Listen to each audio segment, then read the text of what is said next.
近日澳門賭二代何猷君同國際超模奚夢瑤拍咗7年拖之後呢，終於喺法國一個城堡補辦咗世紀大婚禮。大家有冇注意到呢？婚禮上邊奚夢瑤戴住嘅珍珠鏈，頭紗上邊嘅髮夾，全部都係阿奶奶梁安琪嘅私人珍藏。俗話都有講啦，外母見女婿咧就口水嗲嗲地，但係家婆揀新抱就奄尖夾聲悶。特別係澳門賭王四姨太梁安琪係出咗名強勢噶嘛，而咁強勢嘅四姨太將呢一個大過自己嘅仔6歲嘅新抱寵到上天，咁呢，佢肯定係有過人之處嘅。豪門擇偶一般都係講究門當戶對，唔係商業合作都要俾家族帶嚟好處噶嘛。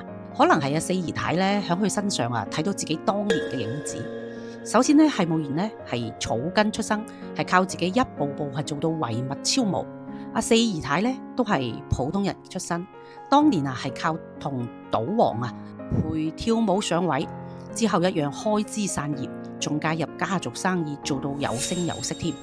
但係想嫁入豪門呢，當然要經過層層嘅難關啦。咁四姨太就咁做嘅。第一步咧，先進行全方位嘅背景調查。佢動用自己喺上海嘅頂級人物圈，將個女仔嘅身家背景、社交嘅口碑，甚至過往拍過咩拖，都摸得一清二楚。第二步就係人品考核啦，打麻雀。廣東人話齋牌品見人品啊嘛，所以咧揀新抱都喺賭台上邊進行。